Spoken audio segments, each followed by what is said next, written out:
Yeah, it looked bad, obviously, and you see the replay looks worse. So, with a guy like that, there's a reason why he's played 1,000 games. Yeah. It's like his body seems to be able to withstand some of that stuff. He got through practice today. We'll see how he feels tomorrow. He could be a player in Ottawa. We're not sure yet. Yeah, he's not. He's very young compared to me, but as a player, he's not that young. How is he so bendy and flexible and able to withstand something like that? I don't know, because I know he doesn't stretch. I know he doesn't any of that stuff. Everything he does is pretty counterintuitive to what you should be as an athlete, I think, and a lot of the stuff he does.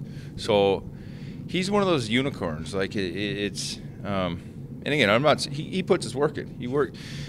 One thing that's impressive about him is his passion to play. He's a true competitor. He loves to play the game. And it's amazing what that can do to drive you through and how he practices. He's an older guy. Considering how the NHL is now as far as the league, but his practice habits, he practices hard. He's a competitor in practice, and I think that carries into his games. I think there's something to be said to that. Now, as far as how he goes about it and how his body withstands it, I don't know. There's some guys that just they're freaks of nature that way, and I believe he's one of them. Is he old school and reminds you of some guys that you played with in that respect, or is he different even from those guys?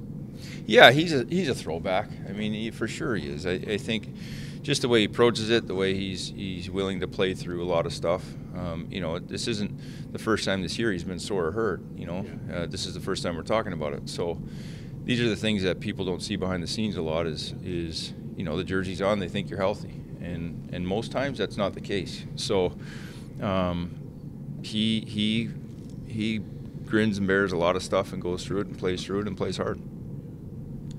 Out there too, is he another possibility? Yeah, he's another guy I got to check in after here. We're going to see how he felt today, and I'll have an update here after practice tomorrow morning. Yeah, I feel like whether he's ready tomorrow or not, it looks like just seeing him back out there after taking that block, that has to feel pretty good too. Yep. Yeah, no, Danny's he's put himself in a real neat position here with us. Obviously the contract year and that, but he's been building and earning trust, game by game, and how he plays and how hard he plays, his speed, his tenacity, his competitiveness at the puck, and again, like we said, with more ice time, you can start to see some of his offensive game too.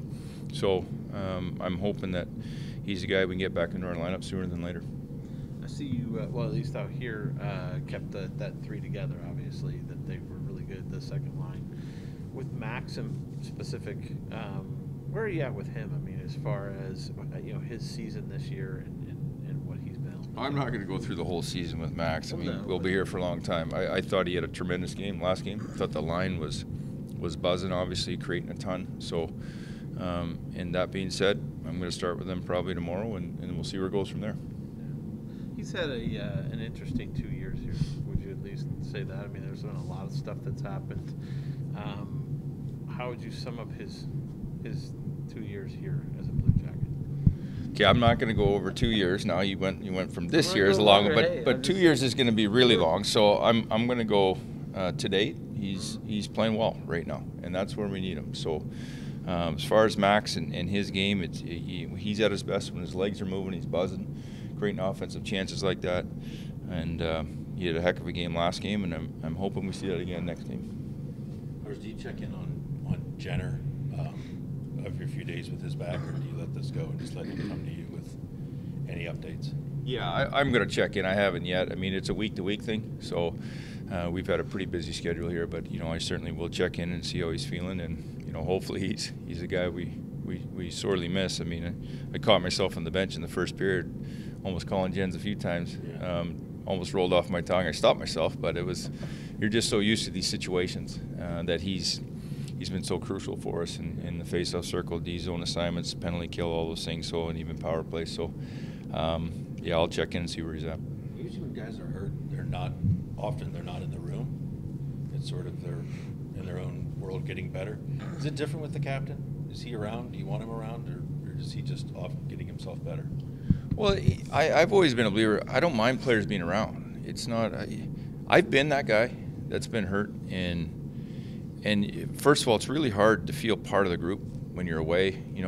Obviously they come in at different times to get their treatment because there's guys that are playing that need it. But As far as them being around, I want them around. I want them. They are part of this. Just because they're hurt doesn't mean that they're not part of it anymore. And it's hard enough when you're not in the games and in the practices. You feel this disconnect anyway.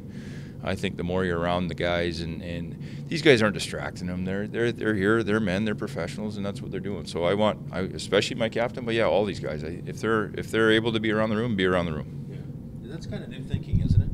A little bit. Or did you play for coaches that didn't want guys around? Oh yeah. Yeah. Right. Yeah, it was coming at 6 a.m. Be out of the room. Be out of the gym. Yeah. I didn't understand that. And again, that's just me. And I'm not saying they're wrong and I'm right. All I'm saying is, I know just that feeling as a player. I haven't done anything wrong. I'm not trying to not be. I want to be part of the group. You know, it's just. I know they have their own theories on it, and again, I'm not saying I'm doing this right or wrong. I want everybody to feel part of this, and even if you're hurt, you shouldn't be punished if you're hurt. I think be around. Just again, don't be a distraction for sure, but get your work in. Yeah, so he's been around the last few days. Yeah, he's around. I mean, he's getting his work in.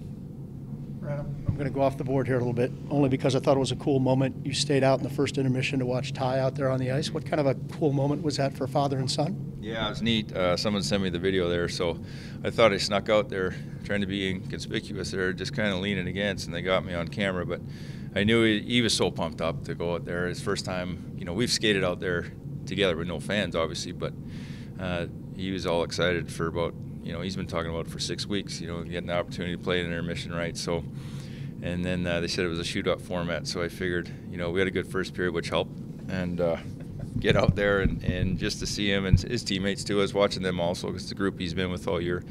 It's just exciting. It's fun for them, and he put a pretty good move on. I like that. Yeah, he didn't get that from me, so I don't know where he got it from, but it was good. He watches these guys, I think, so it's great. Has he been working on that one for a while? Was that a special move for that night?